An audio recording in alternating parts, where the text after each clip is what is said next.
There's also the Sava River Basin Commission. That one, the signatories are Slovenia, Serbia, Bosnia and Herzegovina, and one other country, I cannot recall. That has also promoted peace within that region. We also have the Senegal River Development Organization, which also has about 4 or 5 countries as signatories. So the essence of all these joint institutions on how to use shared water is to promote trust among the countries, is to promote peace building. And in the course of this, water is a veritable and a good resource for peace building, the international level, and at the household level. Okay, Mrs. Ogbo, I am back to you now. Can you also give us your thoughts on what you think the theme for the World Water Day this year, Water for Peace, entails? Okay.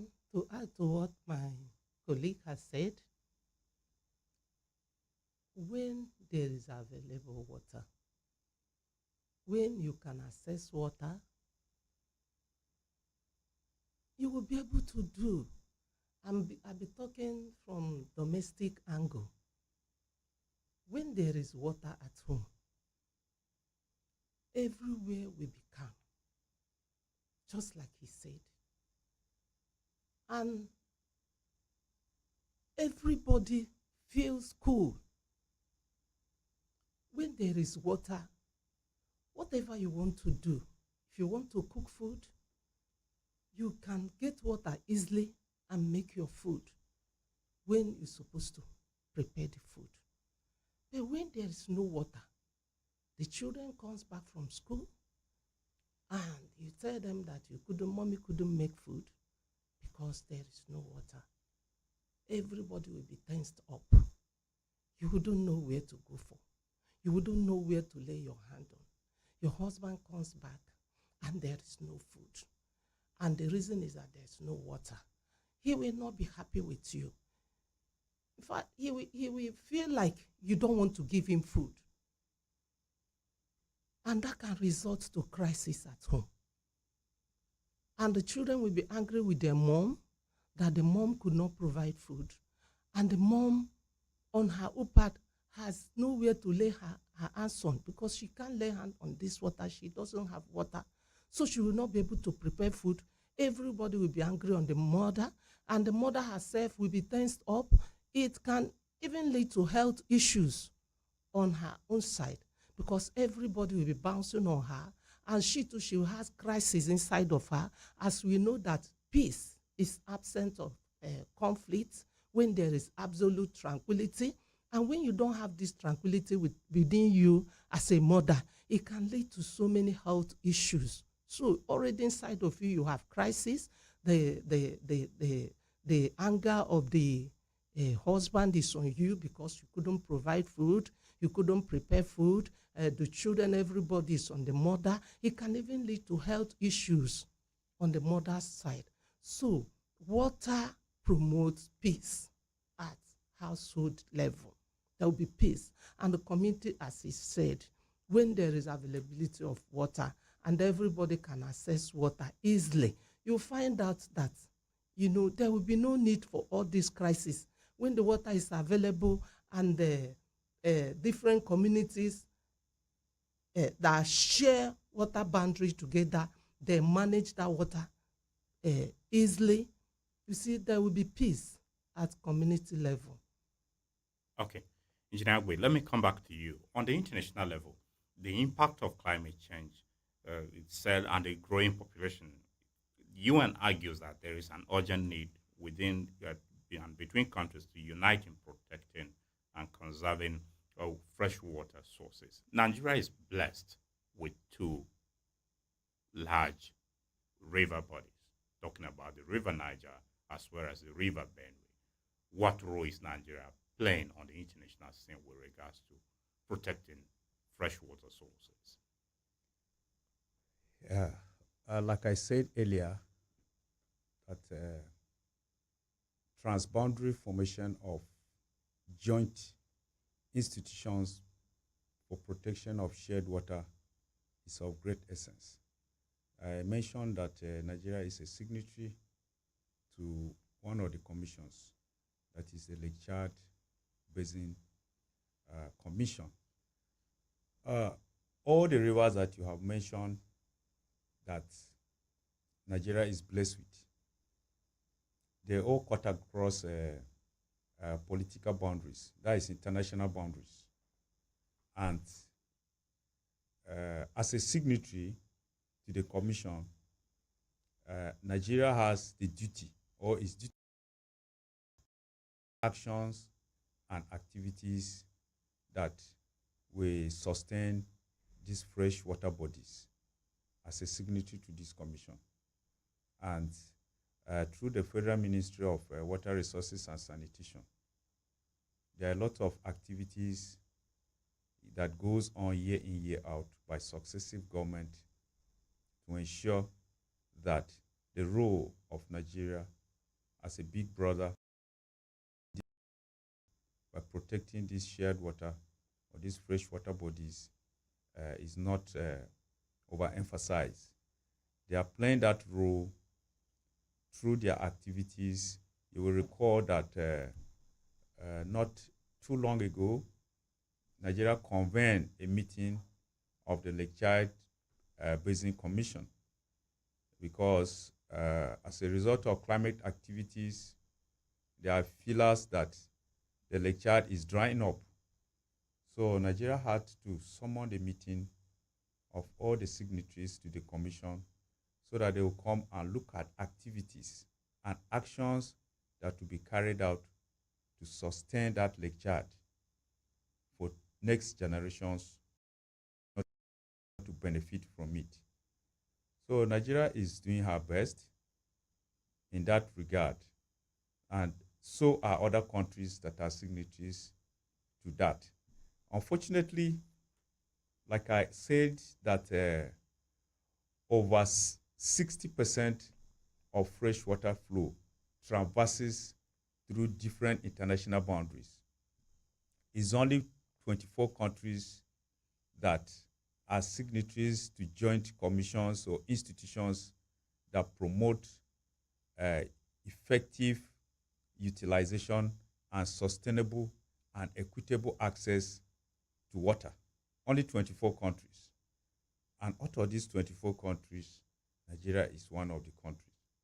So that alone is a commitment to the fact that Nigeria is playing a good role to protect freshwater bodies. Okay, Mrs. Ogbo, let me come back to Benue. Your society has been involved as civil society people in the water sector. What is your assessment of potable water situation in Benue and its environs? When we come to our own Benue here, what we observe, we have been paying advocacies to our stakeholders who's supposed to take action and make fresh water, clean water available and accessible for the populace. But from our own observation, it has not yielded the required results because the crisis is still on, the crisis of water. And from my own observation, is getting worse in our Benue here. Some of the places that people were getting water from, for now, some of them are broken down and there's no repairs. That is to say that the management, we have poor management, poor maintenance of these water sources. You know, even when you get to water board, there will be reasons and many reasons why they could not pump water. I mean, when you hear all these stories, you'll be wondering if all these stakeholders, does it mean that they don't know the importance of water? We're busy shouting wash, water, sanitation, and hygiene because that is what we stand for. In our Benue here, we are busy advocating for sanitation, proper hand washing. But we find out that none of these things can be effective without water being available and accessible and affordable also. You know, it's a very big problem to us in Newsam. It makes our works not to flow the way it ought to. Because when you want to come and sensitize a community on the need for sanitation, need to have a toilet, need to maintain proper hand washing at a critical time, they will begin to give you reasons that they don't have water. It makes our work, you know, even you that is advocating and sensitizing the community, you'll be weak. You'll become weak. That they don't have water, you are telling them to build toilets for sanitation. If they build toilets, they don't have water to flush it. During COVID-19, we were moving about sensitizing people on hand washing, the need for proper hand washing. You know, the reasons they were giving us, though the reasons are not the best of it, because it's all about their health. They say they don't have water. What are you people even saying? You want us to be washing our hands? We don't have water. Can you make water available for us in our community? Can you sink borehole for us? And they will keep us giving us so many reasons. You come to a community to sensitize them on the need for toilets, they will start giving you reasons they don't have water.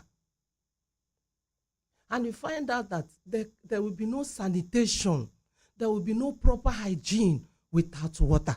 So water first. Water first. There must be water before all that we're preaching under this water, sanitation, and hygiene will be able to be achieved. Without water, our work is not flowing. Because the people you are sensitizing, they have their reasons why they will not adhere to what you are teaching them or what you are sensitizing them on. And you find out that even the little people you are able to, you know, to sensitize and they get the toilet, before you go back the next session for a follow-up, you find out that they have relapsed. And they will give you reasons. So for us in Benue, we don't have access to clean water. We don't have access to clean water. I said it becoming worse. Even some of the places that we were getting water from these days, you can't get water from there. From my own side where I live, we used to get water from fire service. I find out that children, women, you see them going to fetch water from there because it's closed. But for this year, because there are no more there, there's no water. There's no water in Benue. Water is a challenge in Benue. I have a case at hand now. One woman, there was one of my neighbor last month, because there was water rushing somewhere. This woman fetched water and fetched water and fetched water. The next day, I heard that she was sick. I suspected that it could be the labor, though she over-labored herself to get that water from a very far place. What happened? After a few days ago, I saw this woman carrying buckets and all manner of jerrycan. I asked her, you want to fetch water again? You know you are still recovering. She said, what will she do? I had to force her to go back home, that I will look for, I will order Merua to come and supply her with water so that at least she will recover. You know, this is how bad the issue of water has gone in Benue. So there's no water anywhere. Okay, Engineer Agbe, listening to Mrs. Obo, she painted a picture of we are in a state of water crisis. We are facing crisis in the water sector in Benue State. You are of the Nigerian Institution of Water Engineers. What are your thoughts on the situation? Yeah, it's quite pathetic that we have found ourselves in the situation we are now. It's very unfortunate that we're facing such crisis. A while ago, we as engineers, we paid an industrial visit to the Benue State water plant here in Makurdi to look at the facilities and inquire to know the challenges they are facing, that the access to water is getting low and low and low. Just as my colleague has said, there are some points that water board used to pump water periodically. People will go there and queue up to get water. Now, it's the worst. Such places are no longer viable. You see people from morning till night looking for water. It's quite unfortunate. But the reasons are not far-fetched. I think it's a priority of government. If that is a priority of those that we have in authority, I think there will be an improvement. I think paucity of funds is a major factor. If you look at the Greater Makurdi Water Works, since it was expanded, there is no reticulation. The distribution lines that we have are the ones, is what I think this distribution line has been in existence for over 30 years. And you will discover that all the materials used, they all have their lifespan. And this lifespan have elapsed. Most of the pipe that we use have busted. They are no longer usable. That is why even when they pump water, leakages are everywhere. Leakages are everywhere. So you discover that the non-revenue water is even more than the one that gets to the end user. So it's difficult. And then there's a government policy that all revenues must go through the BIRS. So if you go to Benue State Benue State Water Board, at the plant point there, all the payments are going straight into the purse of BIRS. So if there is need for maintenance, it has to be routed. And because of bureaucratic processes, it takes a while, because the funds don't go to the water board. The funds goes to another parastatal. If you need money for any maintenance,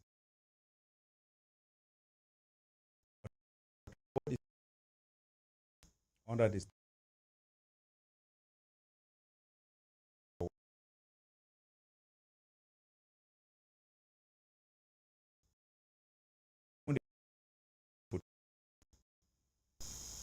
you have to apply. You have to write to the Honorable Commissioner. And if the Honorable Commissioner is not on seat, you have to wait, because he has to give the approval. So all these bureaucratic processes, bottlenecks, are contributing to the suffering of the people. So I think government will have to declare a state of emergency in the water sector in Benue State. We talk about food security. What is food security? Food security is availability, affordability of food for all. The food has to be available. The food has to be affordable. The food has to be sufficient for everybody. Now, if we don't have access to water, how can we ensure food security? It is not possible. Irrigation farming is a key tool for food security. Do we have, as I'm speaking in the perspective of an engineer, do we have the facilities and the structures that will promote irrigation in Benue State? We don't have. So how can we ensure food security? If the food is available and affordable and sufficient for everybody, it has to be consistent. It's not that we'll have food today, it will be available for everybody, it will be affordable for everybody, it will be sufficient for everybody, but you not have it tomorrow. It has to be consistent. And for that to be consistent, there should be advocacy for irrigation farming. But we don't have such infrastructure here in Benue State. So by that, it means that we cannot guarantee food security, even though we are the food basket of the nation. And again, health is wealth. If you don't have access to clean water, you will not be healthy. You will not be healthy. There will be crisis in the house. How can you generate wealth when you are not, healthy? Because health is wealth. So we have found ourselves in a very bad situation as a result of paucity of funds, but we hope that our government, the government of the day, will look into that direction, and in no distant time, at least we step up on the ladder of access to clean water. There is a sustainable development goal number 6. Yes. Which stipulates that by year 2020, everybody will have equitable access to clean water and sanitation. We have just about 6 years to 2020, to 2030. Are we on course? No, we're not on course. Okay. Thank you so much for those insights. We really would have loved, especially the aspects you talked about, governments, on the part of government's commitment. It would have been wonderful if we had government side here to respond.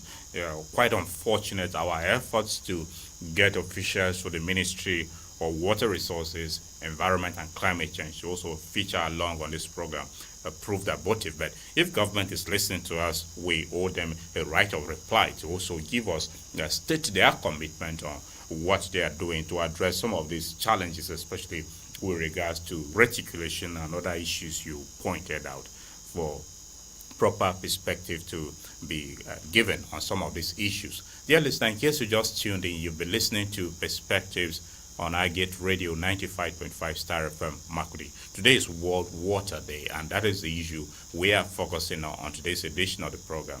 We are discussing the World Water Day, the importance of water, and of course the challenges Benue and Nigeria may be passing through in the water sector. Leading us in the discussion here in the studio is the chairman, Nigerian Institution of Water Engineers, Benue State Chapter, and a fellow of the institution, Engineer Tehemba Agbe. He is here in the studio sharing his thoughts with us on the program. And also the chairman and the state coordinator, Society for Water and Sanitation, Benue State Chapter, Mrs. Joy Ijuo, who is represented on the program by Mrs. Ogbo, who is here with us. Thank you for being staying to Mrs. Ebere Ogbo, right? I think I got Ebere correctly. Yes. Yeah, Mr. Ebere Ogbo is the one representing the Society for Water and Sanitation. They are sharing their thoughts with us on the program. Earlier on, we told you the program is interactive, and the line for text messages is 09126999404. That line is already open for you to make your contribution through text or WhatsApp. You may utilize that line 09126999404. Remember to include your name and the location you are sending your contribution from. And at 10 o'clock, about 10 minutes away, we shall open the telephone line for you to phone in and also lend your voice to the subject matter. Meanwhile, you can follow the live stream of this program on all our social media platforms, Facebook, YouTube, and Instagram. The program is streaming there. Mrs. Ogbo, let me come back to you. In our communities, because from our analysis, we seem to have painted or duet on what is happening in the urban centers. You are of the civil society. You've been involved even at the community level. Give us an understanding of what the communities in Benue are experiencing with regards to access to safe and clean water. What we are having in our various communities, their own case is worst. At least in urban sectors, in urban settings, at least maybe once in a while, you can get clean water.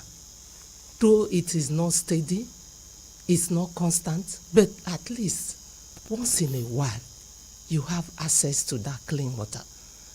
But in our communities, what we see, what our women and girls, what they are going through in the kind of crisis they are going through in the communities because of water is not something to write home about. The color, the definition of water is that water is colorless, is odorless. But when you get to the community, you find out that the water they are taking there has color. Is it still water? The water they are using in our communities, the water has odor. Can we still define it as water? And they are taking it. I was in Oshongo and Vandekere last. We went for advocacy visit to Vandekere local government and Oshongo local government. From my own speech, I keep saying that the energies we channel in fighting disease burden, trying to World Health Organization, they are supporting with these billions and billions and trillions to fight disease burden. That if this energy or more than should be channeled to water, sanitation, and hygiene, we will save ourselves much stress. This problem will reduce to the lowest minimum. The challenges of cholera, typhoid, and what have you that we are seeing in the society. In our various communities, if we have clean water, all these issues will be reduced. The death rate of our children under 5 who are mostly exposed to cholera, to diarrhea, it will be reduced. But when you come to the community and say, Madam, don't give this child this water, is not, which one does she have option? She has no other one. I didn't bring anyone. So how do you preach to her not to give that water to a child if that is the one they can afford?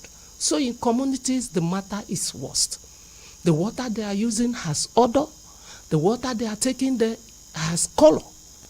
So and water supposed to be, odorless and colorless. And it's the same water they drink, is the same water that they use in cooking their food. At the end, we have so many challenges, health challenges in the community. And I keep saying it, if the energies we channel to fighting diseases is being channeled to wash, we will save ourselves much cost. But we don't do it. We are waiting until when the matter led to there is an epidemic, then you will see so many interventions, and it shouldn't be so. Prevention is better than cure. Let us make clean water. And even the boreholes that was meant for these people, when there is any little breakdown, there will be no repairs. And you find out that they will go back to looking for water from the stream. And the water from the stream are not properly kept. They are not neat in this dry season. And to get that water, our women and girls, they have to trek a very far distance before they will get this water. So many of them miss school. When you are telling girls, young girls, that during their menstruation, that they should take their bath 3 times with which water? So you find out that the issue of hygiene in the community is a challenge. So the matter is worse in our communities. They don't have water in our communities. Okay, Engineer Agbe, let me come back to you. Benue is blessed at the moment to have its son, Professor Joseph Uttev, as Minister for Water Resources and Sanitation. How can Benue tap into the advantage of having one of their own at the helm of affairs in the water and sanitation sector? Thank you very much. Benue stands to gain a lot, and they are already beginning to reap the benefit of having a son as the Honorable Minister in charge of Water Resources and Sanitation. The minister is in the office for less than a year. Already he has approved for the construction of dams in Benue State. Dams are water infrastructure that are required, and they are highly capital intensive. If you leave that only into the hands of the state government, it will be very difficult because of demand for the little resources or funds that are available. So already, he has already made some pronouncement for construction of dams in Benue State. I think those dams have been approved. They have been included in the national budget. And there are also other interventions under the ministry that the state government and the federal government can collaborate. Like we have the WASH program, is an initiative under the Federal Ministry of Water Resources and Sanitation. There are several other ones too. There are programs on sanitation. Apart from the WASH, there are other ones too. So having a Benue son as the Honorable Minister and then partnering with the state government, most of these interventions will come to Benue State, and they will be of benefit to the masses, especially our loved ones at the local communities.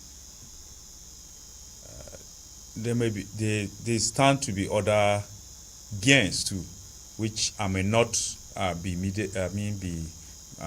in a position to say them out because these are government to government. So since I'm not in that position. And from your point of view as the chairman of the Nigerian Institution of Water Engineers, what solution would you proffer to the Benue State government with regards to strengthening its collaboration with the ministry, with its son at the helm of affairs to address some of the challenges the state is facing in the water sector?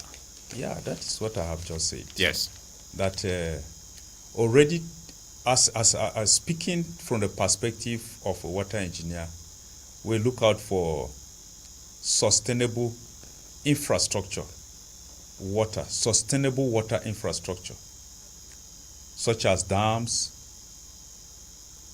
water reticulation and distribution systems, treatment plants, reservoirs, underground are elevated.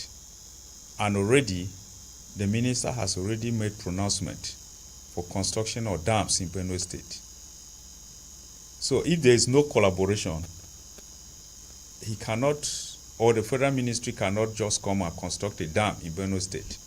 Already there is collaboration. And we also hope that these other interventions under the ministry, the state government can collaborate, especially in the aspect of water reticulation in Benue State. I'm sure and I'm aware that there are donor-funded projects that are housed under the Federal Ministry of Water Resources that can intervene in Benue State by supporting the reticulation and distribution of the Greater Makudi Waterworks. So that is my call, so that they should strengthen collaboration, so that we benefit from these interventions, because we have our son there as the Honorable Minister. All right. It's about time now for us to start engaging with those listening to us. The number to call now is 08143359292, 08143359292. That line is available for calls on the program now. We are discussing World Water Day, and once you connect with us, tell us your name and where you are calling from. Then go ahead and make your submission. Kindly keep it very brief to enable others join us too. Hello, good morning. Good morning, sir. Morning to you. Hello. Hello? Yes, you are on. Do us a favor to move away from your radio set. I've done that. Okay, good. Let's hear you now. I am on Dachi Gabriel from Odakpa Madoka. Thank you, Ondachi Gabriel. Okay, thank you, Ondachi. How is Ojakpa Madoka this morning? Odakpa Madoka is taking his, but he's still cool. Okay, okay. There's no other problem yet. Okay, that's good. Happy World Water Day to you. Thank you. Same to you. Yes. And I'm happy that Agate Radio has brought out this Water Day to everybody in the world, not only in Benue. Before I talk, my regards to the guests in the house. In fact, they have talked very much that I used to nod my head here. Whenever I hear any of the two talking, I nod my head. Like an agama lizard. Thank you. What we are saying. Water, when we talk of water, I think it occupies almost 95% of everybody living things life. Both animals and human beings, plants that are living. Water occupies everything there. And without this water, we can't exist. There's one thing that if we talk from now till evening, we have to depend on the government. It just beg our government. They know all the value of all these things. When you are sick, they say take a tablet and take water with tablet. And when you are feeling taste, they say take water. Like this morning, I was hearing radio. They say take one person take about 3 liters of water every day because of this heat. And if there is no water, how can you take these 3 liters? Even a spoonful is lacking now for one to take. So I'm begging the government, not only the state government, but the federal government, they are making the plans, let most of the budget after the security. The second thing we have to look upon is this water. With security, we can be secured. And without water, we can't be secured. So I beg the government to help us so that this water can be made available, like our guests have said. Thank you. Thank you very much, Mr. Ondachi Gabriel. Thank you for your contribution. The budget of water should be increased. It should also be given adequate consideration. That is Ondachi's submission. Hello, good morning. Good morning to you. Water Day. I greet all the very versatile discussants in the studio, particularly the woman. I want to say that I wonder why you women never go on strike when things like that are affecting the people. Those your big husbands who are governors and senators, you don't go on strike. Tell them, there was this church in our land. They say the pastor's wife wanted to take sugar, and the husband said no sugar in this house today. So when it came to time for the other side of the room, she said, no, once they are not eating sweet something, you shouldn't eat. So you women can go on strike so that your husbands will come to their senses. I remember many years back in this state, we were told that the 500,000 in those days, about 16 years ago, and 500,000 in those days was not small money. They used to call it, is it ecological or something, that was supposed to be meant for reticulation in Benue. Those people, some of them are at the federal level now. They should redeem themselves. They should wake up and remember that there is time for restitution. Because the thing that people are going, including myself, is not a child's play. Man hours spent running around. You know, the white man said somewhere that we are hewers of wood and drawers of water. I wonder when we will avert that prophecy. You know, we should improve and move somewhere.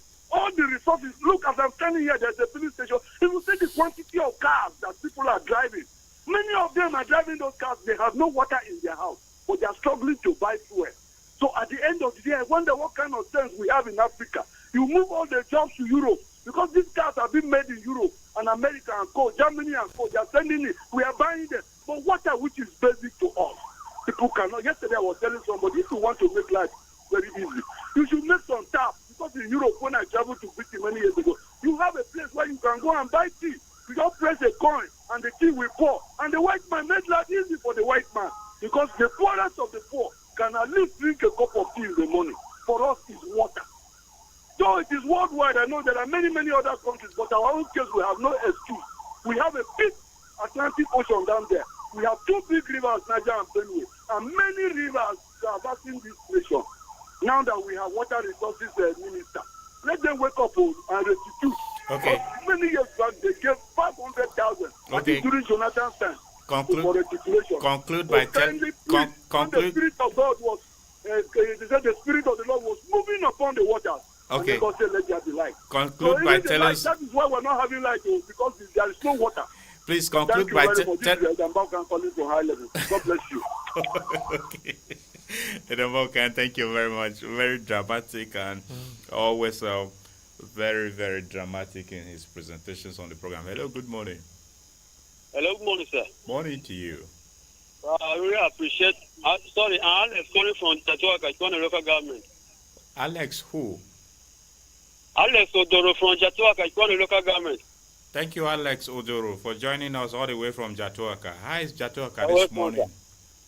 Very fine. We're not fine, sir, because friends are everywhere pursuing us. Oh, the Lord is your strength.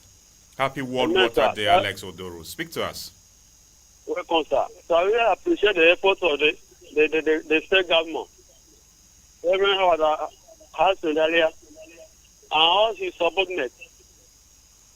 So another thing I want to complain is that these people, these are leaders, I have concluded from the look of things that Benue State has no future because these are leaders are not helping matters. What some of us expect is that things that should be discussed these days should be things concerning the killings, the unethical happenings in Benue State. Alex, don't see any reason why Alex Odoro. Hello, now. Alex. Sir, Alex Odoro. Sir. Today is World Water Day. That is what we are discussing on the program. Your analogy that Benue has no future, does it have any connection with the water sector? Because there is everywhere. Okay, so speak to us in line with World Water Day we are discussing. Okay, sir. Thank you very much. I really appreciate the effort of the state government. All right. And I'm sure that we can. Things will be better. Thank you very much, sir. Thank you, Alex. Thank you. Thank you very much for your contribution. Please, like we said earlier, the day is World Water Day, and we are focusing on issues of water. So if you call us, please keep your conversations and contribution within the topic we are focusing on.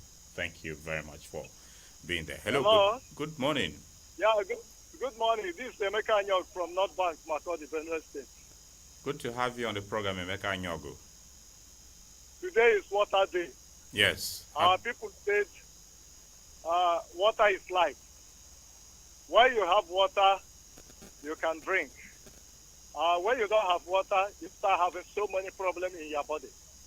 So I am of the opinion that the government should help all our people within the country so that they can give them water. At least all these boreholes and dams, they should do it in different states and in different places. E.g. here in Makurdi, Benue State here, you can see a lot of rivers. You see River Benue very, very close to us. At the end of the day, we cannot even have water in North Bank. What do we do? So I am encouraging and I'm telling the governor, because it's talk as governor, he should think about this water issue. The other day I was saying that most of these pipes that we are having here in North Bank, we don't know whether those pipes have become a different thing that people are vandalizing them. What are water boards doing to make sure that they apprehend those people that are removing those pipes, the big pipes that brings water to us? So I am of the opinion that if all Nigerians can agree together with our bushers, they can try 6 boreholes where there is necessary and bring dams where there is necessary. I think some of us today we will not be lacking water. I do believe that, again, that Nigerians, being what we are, at this heat period, you can see that if you don't drink water, it will affect your liver. And once it affects your liver or your kidney, at the end of the day, such a person will die. So I am asking at this time, because now we cannot even pump water from the borehole, because there is no light. So I am thinking that dams will be very, very conducive.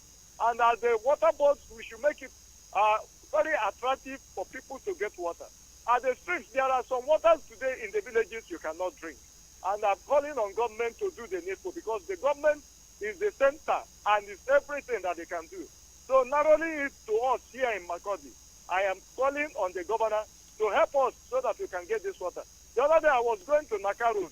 I saw so many people struggling to get water. And if you see those type of water, you will start thinking, what type of water is this? And people will drink it. At the end of the day, you will start having that. They are having problems.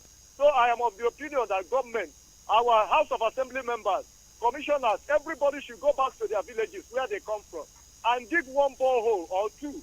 Our House of Assembly members, they should do something to help people to get water these days, so that we can drink water and have it in abundance. Thank you very much. Thank you. God bless, God bless Agate Radio and Nigerian people as we continue listening in these important issues. Thank you. Not only talking, but let the government listen and do the needful. The governor is willing. Thank you very much. Mr. Emeka Nyago, we appreciate your contribution. Thank you so much for being there. Okay, let's come back to our guests in the studio. And you have listened to the reactions of some callers. But anyway, we have more calls waiting on the line, so let's engage with some more still. Hello, good morning. Good morning, sir. Morning to you. Oraduan Amos calling from Wadata here in Makurdi. Good to have you join us, Oraduan Amos. Thank you very much, sir. World Water Day is celebrated across the globe today. Yes. It's very important. Water, as Anyogo rightly said, alluded, water is life. So, I am calling on the government. You know, everything centered on government.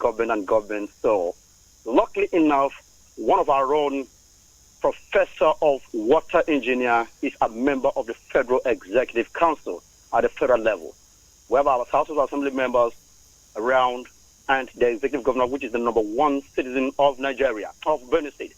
So I'm calling on all these people to ensure we have a big river in Benue State. Let there be availability of water so that we will not lack water. We have water in every aspect. Thank you very much. That's my contribution to the program. Thank you. Thank you, Oraduan Amos. We appreciate you for your contribution. Okay, Engineer Agbe, let's come back to you. In terms of getting proper funding of water infrastructure and investment in the water sector in general, what is your assessment from your point of view as an engineer and chairman of the Nigerian Institution of Water Engineers? Yeah, in Benue State, we say that we have not explored all the intervention opportunities. And I think our government is working along that line. There is an office that is in charge of donor-funded and intergovernmental cooperation. And they are exploring all the avenues to get partnerships that will come and intervene in different sectors in the state. And Benue's water sector is not left out. If we have these partnerships, all our treatment plants, all our water treatment plants in Benue State, we have the Amaladu Water Works, we have the Otubi Water Works, we have several other mini water treatment plants in Benue State that are moribund. So if we get these partnerships in collaboration with the Federal Ministry of Water Resources and Minister,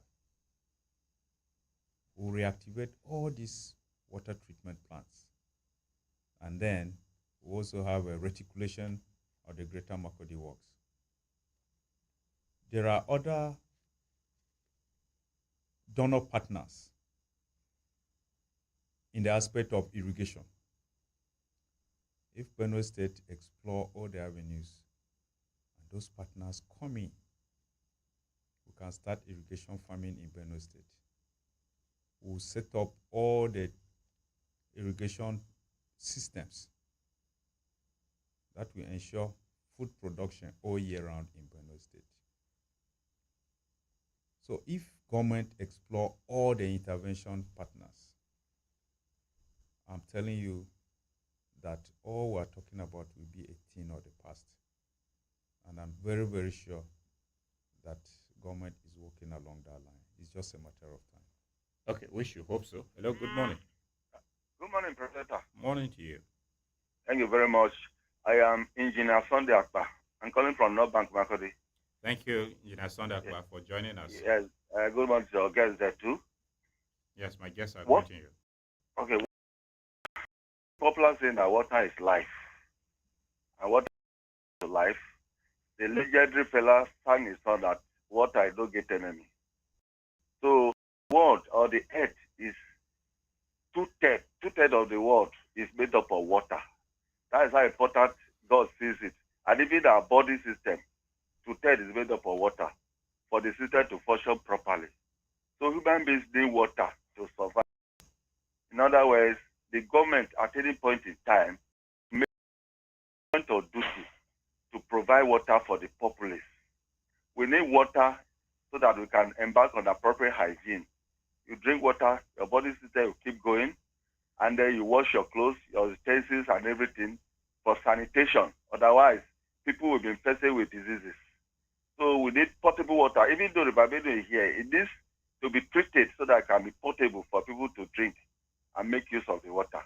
At the same time, as we need water, we should also be prepared. As water has no enemy, flood doesn't have friend. So very soon, rain will come and there will be flood. So we should also make conscious effort to make adequate drainage system so that when everywhere is flooded, our houses and everything will not be devastated. So we provide water. The government of the day, at any time, should make conscious effort to provide water, either from water board or by seeking boreholes for people. And individuals also can seek wells in order for their household use. I think that is the best thing to do, so that the world population will not be depleted by the infestation of diseases because of lack of water. Water is important and is indeed life. Thank you very much. Thank you for your contribution. We appreciate you, Engineer Sunday. Thank you, sir. Thank you. Yeah. We appreciate you. Engineer Sunday Akpa painted a picture of water being our friend and at the same time water being an enemy, even though fellas say water you don't get enemy, because when the flood comes, it becomes an enemy and it's a product of water too. Hello, good morning. Morning to you. Yes, this is Father Vincent from North Bank. Father Vincent from North Bank, thank you for joining us. In North Bank in Makurdi, I suppose. Yes. Okay. Just to be guest in the studio. Thank you. Kwaza, your network seems to be breaking at your end. So if you may. Okay, I've taken position. All right. Can you hear me now? Very well. Yes. I regard to the guest in the studio. Yes, my guests are greeting you too. All right. There is a saying that water is life. So when you drink water, you're safe. But there are some of these sources of water that are contaminated, which when you drink, you will not be safe. So sometimes water is life, water is death. So when you go to most of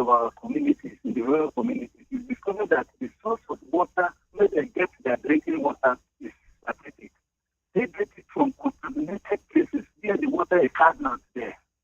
So if government can help sensitize them, or if possible, channel it resources the way they channel towards eliminating malaria in our society. You see, this malaria, they distribute free mosquito nets to the community. Why not distribute this water guard to community so that they will use in treating this their source of their drinking water? So if government can help, give them free water guard to treat their water, it will be safe, rather than maybe allowing the waterborne disease to come up before government will now channel its resources in treating people. So it will be safe if they can distribute this water guard for people in our rural community so that they can treat their drinking water. That is my take. Thank you very much, Kwaza Vincent, for your You're take. welcome. We appreciate you. Okay, Mrs. Ogbo, let's come back to you, especially in line with this last contribution by Kwaza Vincent, where he's talking about sources of water and the contaminated sources of water people drink. You have been involved in the communities, Yes. and you painted that picture earlier. Yes. But will the water guard alone serve the communities as Kwaza has advanced? The level of the contaminated water we are seeing in the community, I wonder the quantity of the water guard that will be poured in order to make that water clean for drinking. All the same, the problem is that these are community people. They made the issue of advocating that government should give them water guard free. That one might not be possible. If they can get food, if they can buy the food they eat, and they know the implication of the health challenge that may arise as a result of unclean water, they can afford the water guard also. So government must not do everything for you. But you know that these are community people. They are hard. The behavioral change doesn't come easily. The water has to pass through processes, and we're even taking our time to educate them. But you find out that they don't even do it. We educate them that they should boil the water, put water guard, and filter the water. But how many of them will be able to go through all these processes before they will be able to drink the water? You find out that they are just taking their water like that. So even if government give them that water guard, they may not use it. They may not use it. So the best option is to get clean water, to sink boreholes for them so that they will have access to clean water. Okay, Engineer Agbe, let me come to you, especially on the aspects of borehole. But before we do that, quickly, let's engage with some people waiting. Hello, good morning. Hello, good morning. Morning to you. Good morning, Mr. Nathan. Good morning, guests in the house. Good morning to you. My name is Tefa S.K. Chulke, calling from KN, Kano, northwest part of Nigeria. Thank you, Tefa Kiruke. Which part of Kano are you reaching us from? I am calling from Club Road, Bompai, under Nasarawa local government area of Kano State. Okay, thank you so much for joining us on the program all the way from Kano. Thank you so much for anchoring this program this morning. Okay, you see, water is life. There is a saying that there is no water, there is no life. And most times, we, the populace, we suffer from water, even though government is trying their best. But most of the time, if we go to our rural area, even the urban area, people suffer from water. And without water, you cannot live. We use water to cook, we use water to drink, we use water to wash. Anything in life is water. So there should be awareness to water. Because if there be awareness, I know government will try much. Most of the time, all those carbon diseases like diarrhea, corona, there is no good water. If there is no good water, all those diseases, they will cause. So to me, I am appealing on the government. Let them create awareness and let them provide potable water for the populace, both at the rural level and the urban area, so that we can have potable water to drink and to use. I think by doing that, we'll have a better nation. That is my take this morning. Thank you very much for your take, Tefa Kiruke. It's my pleasure. Have a fabulous day. Thank you so much. Thank you. I appreciate it. Yeah, you're welcome. Have a great day too. Okay, Engineer Agbe, the issue of drilling of boreholes, which many have raised concerns about the indiscriminate nature which they are drilled. From your point of view, as an engineer, water engineer, does it really call for concern? Yes, there are supposed to be regulations for drilling of boreholes. Unfortunately, we don't have that framework here in Benue State. I don't know about other states, I don't know about other states. But in Benue, I know that we don't have a framework. Over abstraction of groundwater is not good. It's a time bomb. If you over abstract groundwater, in fact, the entire earth is seated on water. So if you over abstract, then in time to come, we'll have crisis. In the rural areas, yes, you will discover that most of the people residing in the rural areas don't have the wherewithal to drill boreholes. So if boreholes are provided and in clusters, there will be no problem. But if you come back to the urban areas, you will discover that everybody is now drilling a borehole. If there are 50 houses on a street, and each house has a borehole, there are 50 boreholes on that street. Now if you move to the next street and it's like that, and then if you use that and interpolate for a town, you will discover that the number of boreholes will be too much. It is expected that you will cluster areas. That is why even in the time past, if government was to provide a borehole, they will designate it for use within a radius. So people will use this, and then they'll move to another point, they'll do like that. So what we need is to see how, as residents in an urban area, to come into cooperation and partnership. If this house has a borehole, there should be an agreement between the owner of the borehole and some of his neighbors, so that they will designate appropriate period for fetching of water. You know, by doing that, we'll reduce the number of boreholes that are being drilled. But if we continue along that line over years, it will affect us. It has its own negative implication. We may not see it immediately, but we are leaving behind a generation.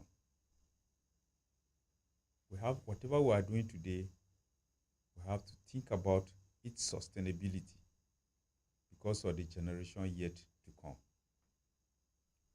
So I think I have given a perspective All right. on that.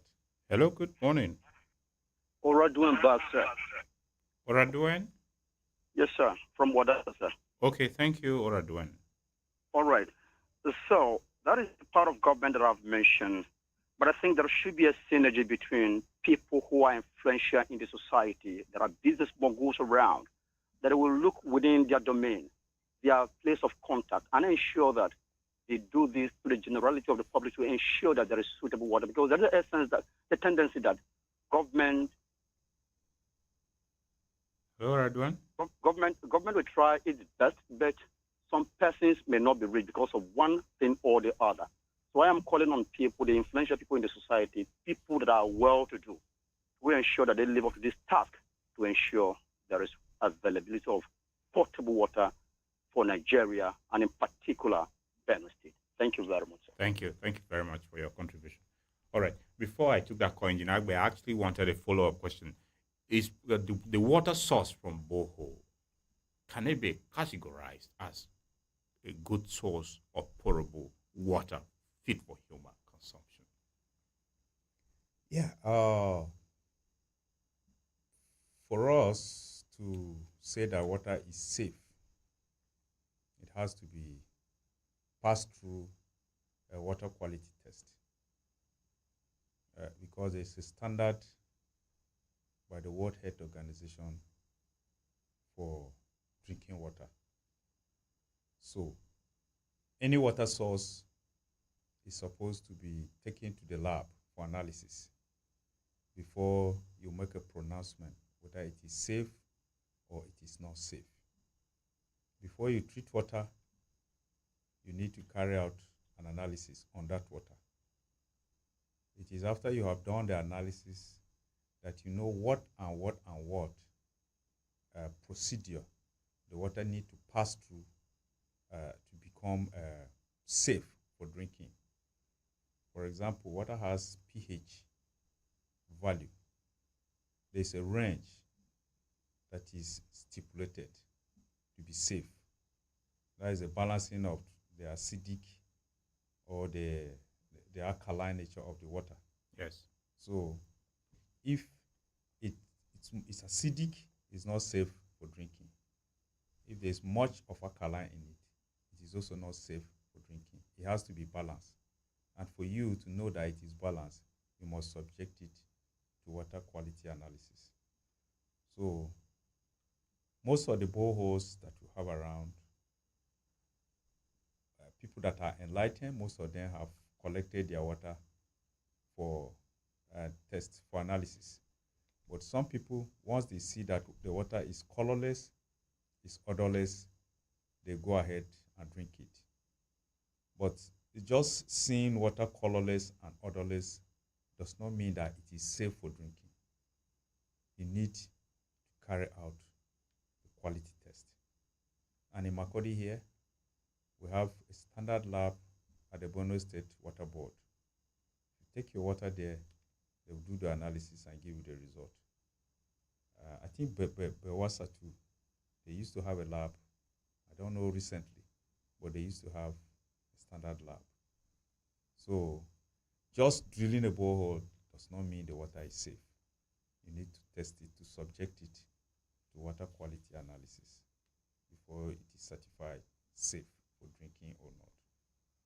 Okay. Mrs. Ogbo, I'll come back to you very quickly after this call. Hello, good morning. Hello, good morning. Morning to you.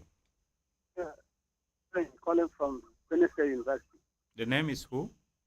Sunday Omerenyi from Benin State University. Okay, thank you very much, Sunday Omerenyi, for joining us. Yeah, thank you. I want to thank the Agate Radio for bringing this topic. I want to thank you, the anchor and the house. Thank you very much, Sunday. Okay. Today is World Water Day. Yes, happy World Water Day to you. We are talking of the advantage and disadvantage of the water. Well, let me go for the disadvantage. In the World Water Day, we need to look into it when it comes to the flood, and when we need to do something about flood, not until when the flood comes. The water come and pack the houses and everybody, or we run helter-skelter how to cater for the homes of those homeless. And I want to come back again to your moderator. One of your guests said something about the water guard. When we talk about the water guard, distributing water guard to the community, say it's not possible that the government can do that. I wonder when we come into the radio and say the government cannot do that, instead of saying they will see how they can invite. How they can help the government or tell the government if they can do it. Because it's something. Sunday Omerenyi, apologies, please, to cut in, but she said that it is really not a sustainable approach on the part of government. It's not as if she said the government cannot do it. I think if we got her correctly, she was saying it is not really a sustainable approach. Good. It says it's not sustainable. Yes. I want to say that it's going to be good. One of the good approaches Because some of the borehole drilled in the villages or in the communities, some of them are not even good enough. And we have people who go around to see those boreholes and to test if to know whether this borehole is good for consumption or not, and what are the sanitizing, they sanitize the people on how to go about the type of water they are using to prevent them from contacting some of the diseases. So those are the things I would want the government to do. Thank you. All right. Thank you very much, Son of Miringi, for your contribution. Well, I appreciate you. Mrs. Obo, I am back to you now. And this time it is on the protection of fresh water sources and water bodies in general, especially as it connects sanitation. What is the attitude of the people towards protecting water bodies? The ones available. At the community level, we are sensitizing them at the community level that there should be no open defecation. That when there is open defecation, we contaminate our waters. When there is open defecation, at the end, when rain falls, rain flushes the water, the sheet down to our rivers and contaminate it. So that's another way of protecting our sources of water, is by ending open defecation. We also sensitize them at the community level that they should not wash their clothes inside the same water they are using to cook, the same water they feed for their consumption. They shouldn't wash clothes. They shouldn't take their bath inside the water. That's another way of protecting our water source. And the NUSAN has been committed to moving about in various communities, preaching this message that when we end open defecation, we'll be able to get our water free from contamination. And when we don't take our bath inside our rivers, it helps us to keep our water free from contamination. We don't take our bath and we don't wash inside the same river where we get our water for consumption. So in that way, if we're able to do all these things at the community level, we'll be able to preserve our water and make it free from contamination. And what has been the attitude? Has it been a receptive one? Is there some form of behavioral change in this regard? The thing is that this behavioral change is not a one-off activity. You will sensitize the community while you are there. Some of them may pretend that they have adhered to what you taught them, but after a while, they relax and they will go back to the same behavior of contaminating their water themselves. That's why we still have open defecation in our communities.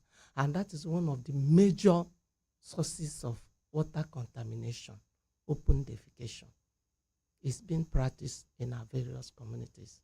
And we have been working towards ending it with support from UNICEF, BEWASA, and state government. Okay.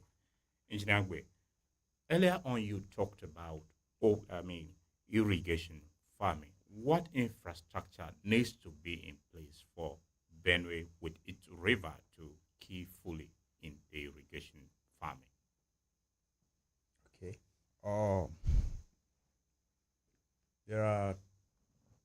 There are channels that irrigation farming is carried out. Irrigation implies transporting water from water source to lands where there is no water for nourishing of our crops, our plants, so that they will grow and produce if you look at the River Benue that we have here, it is possible for you to transport water from there because water flows in the river all year round. So it is possible for you to transport water from the river to a farmland around Api. It's just an example.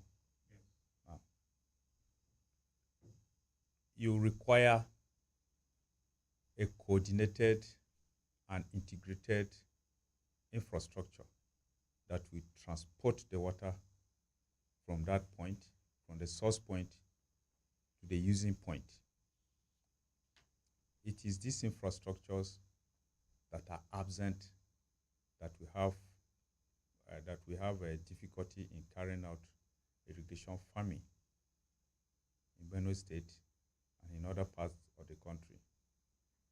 It's a network of pipe, it's a network of other water distribution items like the sprinklers. There are so many of them that we need. It's a kind of a chain system that you connect from the source point to the using point. And then these are done in a way that they don't affect other land users. Because if you're transporting water from River Benue to Api through a chain of pipes, it should be laid in such a way that other land users are not affected. So it has to be a planned and integrated project. It is not just what you come and stand and begin to do it. So it's capital intensive. It's a capital intensive venture. So, but the federal government has a very big budget for that project. This budget year, this fiscal year, over substantial budget allocation for the Federal Ministry of Water Resources is allocated to the irrigation project. So that is why I was advocating that if our government will collaborate with the Federal Ministry of Works, we'll also be a beneficiary of that. I don't know if I've answered. Okay, thank you very much for your insights in that area. That is to say, irrigation farming goes beyond our thinking that we can simply fetch with your bucket and water your crops. No, that that cannot be on a large scale. There's a proper infrastructure that needs to be in place. It's okay. Thank you for that sensitization. I appreciate you. Hello, good morning. Good morning. Morning to you. My name is Benjamin Keno from Human Layout. Thank you, Benjamin Keno. Human Layout in Makudi, I suppose? Yes. All right. Thank you for joining us. First of all, let me say something about the digging of borehole. Oga says there that too much. Hello, Benjamin Keno. Digging of borehole Yes. too much, have advantage and disadvantage in future. Yes, I mean to agree with that because there's maybe thunder we will do and the earthquake will now be vibrated. And for me thinking that maybe this thing will link to another borehole and we have crack and maybe that will cause maybe a house to crack. So I agree as that one as well. And secondly, about this irrigation farming, if government can help us, because they have River Benue here, I used to do it as well, doing leaf in River Benue, but the challenge was too much, so I have to leave it because carrying pumping machine inside the river and be doing it, it was too much for me, so I decided to leave it. And the crop is very fine, very healthy. Oh, we lost connection with Benjamin Keno. Oh, quite unfortunate. Benjamin, we really would have loved to hear your experience with irrigation farming.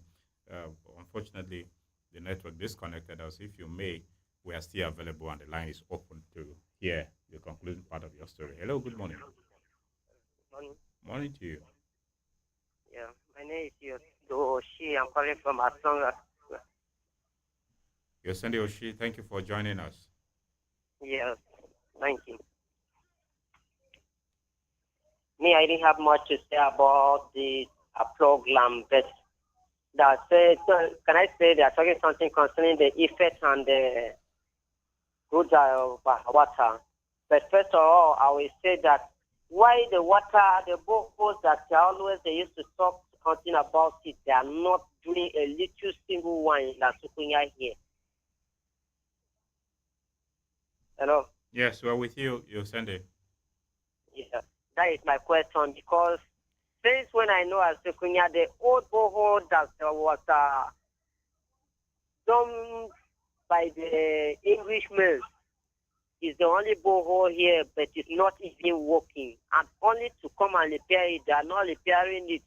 So at least if we have this one, we will know the effect of the water and the good of everything. So I'm confused of talking about this water something because I didn't see anything talking about it. I didn't have it in my area. Okay. Thank you, Cindy. Unfortunately, the people who should have responded to your concern, we don't have them on the program. So maybe we appreciate your question all the same. Thank you for. We hope that those who should address the challenge in Asukunya, where Cindy is speaking to us, we Hello, this is Adaba Kamba. Just one second.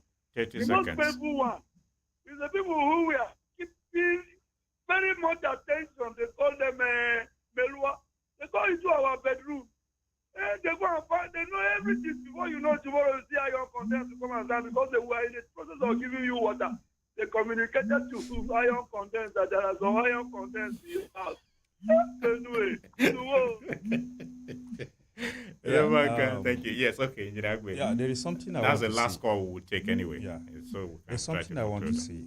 I want to encourage our brothers and sisters that are beneficiaries of boreholes, either provided by government or by corporate organizations in their vicinities, to form user associations.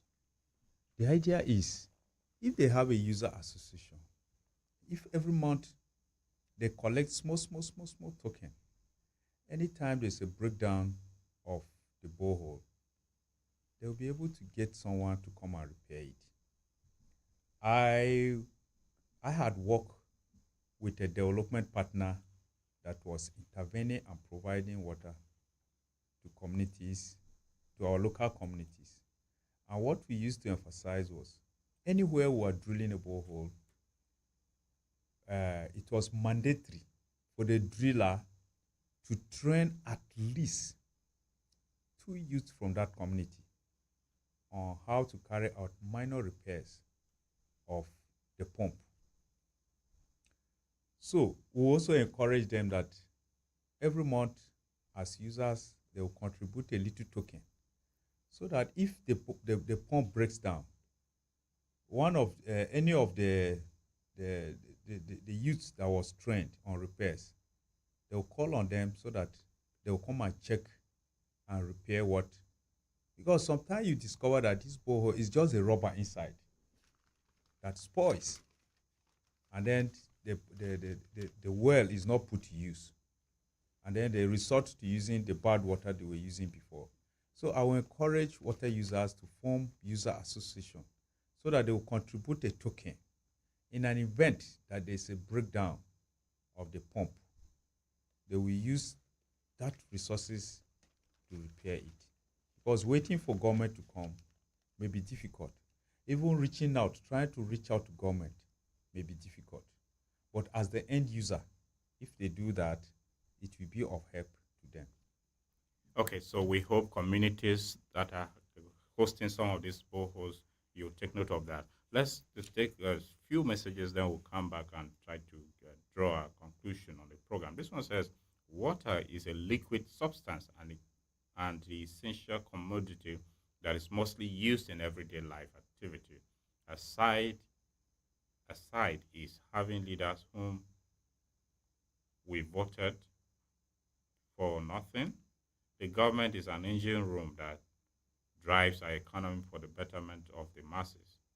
If only it can rise to its responsibility to restructure the water works and beat down the prices for water, as it is said, save water for use and the future. Good morning. Isaac Utsua from Goma. From EA in Goma. Okay, Isaac, thank you for your message. We'll just take that one and come back.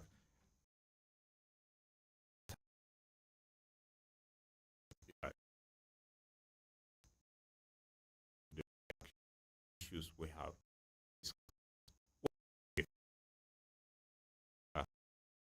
Just water sector, water sector in Benue State in particular. Okay. The way forward, after series of lamentations from our callers, some getting annoyed that I talk about water guard not going to be sustained, that government will not be able to do all things. It's still truth, but truth is hard to believe.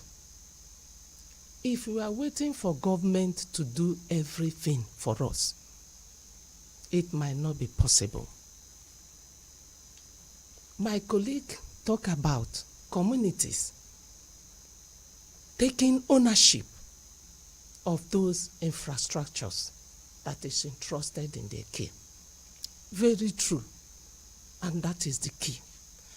But you find out that in our various communities, when those boreholes are broken down, as my colleague said, the community people, because they have not taken the ownership, they are waiting for government. Government can never do everything for us. So it is time for us as the community people to take charge of this little maintenance by ourselves. And when we do that, we'll be able to have sustainable potable water for ourselves and for our use, instead of going back to the stream to fetch the water that smells, the water that has colors that we don't suppose to in government. Let us take ownership of those infrastructures, maintain it ourselves. It is for our own good. And the issue of protecting our water source, you find out that all our efforts for our people to end open defecation in various communities, people will prefer to go and shit in the open instead of making use of latrines. Okay, is it now government that is contaminating the water? No. Let us try and help ourselves in our own little ways. It is all about ourselves, not government. Okay, from the government side, access to potable water, safe water, is a human right. Government on their own side should put effort in place to make sure that this potable water is accessible, is affordable by the masses. That will help us to go a long way in preventing some of these diseases that we're busy spending much to fight. And at the end, we may not even succeed. Before we'll be able to succeed, many lives are gone. At the BengoNet level, we celebrated World Kidney Day. We intended to move into the market to teach people, to sensitize them on the need to be taking water to protect our kidney. though that was not later carried out. But you find out that even while you are telling people to take, yesterday we were coming back from church. A child cried for water. The mother said she doesn't have water. And she doesn't have money to buy water for that child. You don't know the extent of how that child was thirsty that she was crying for water. You see, a sachet of water now is 50 naira in some places, and some places less than that. And you find out that you are going about preaching, teaching people the importance of taking water. Find out that water has become something else in various households, that children cry for water and they will not see water to drink. Well, anyway, we should leave it at that. Our time is really up, Engineer Agbe. In 60 seconds, give us your parting words. As my colleague said, access should have access to clean water and sanitation. I encourage our government to build partnership with organizations that will come and intervene in providing clean water for us. Our government should also collaborate with the Federal Ministry of Water Resources and Sanitation for reticulation of the Greater Makurdi Water Works and reactivation of all the treatment plants in Benue State. And then, on our people, I encourage us to carry out activities that are not harmful to water, because water too has life. Apart from open defecation, we carry out indiscriminate bush burning. This bush burning affects a major component of the water cycle, which is the transpiration. So we should stop indiscriminate bush burning and falling of trees, illegal falling of trees. Before you fall a tree, you must plant 5 first. Oh, good. To do all this, we'll maintain the balance in the ecosystem. Yesterday was World Forest Day. We wish would have gotten your opinion. Now that you're speaking like somebody in the forestry and not in the water sector anymore. Thank you very much, all the same, Engineer Agbe, for your thoughts. Dear listener, this is our program for today. I must appreciate our discussants who share their thoughts with us. We focused on World Water Day and the challenges in the water sector. I must appreciate very deeply the State Chairman, Nigerian Institution for Water Engineers, Benue State Chapter, and a fellow of the institution. Very erudite presentation, Engineer Tehemba Agbe. Thank you very much, Engineer Agbe, for your time with us always. Thank you very much, presenter and listeners. We are also grateful to the coordinator, Society for Water and Sanitation in Benue State, Mrs. Joy Ijo, who unfortunately was not able to join us, but she sent a representative from that society, Mrs. Ebere Ogbo, who joined us and shared valuable thoughts with us. Thank you very much, Mrs. Ogbo. Thank you, presenter. Thank you very much. Dear listener, that's our program for today. Happy World Water Day once again.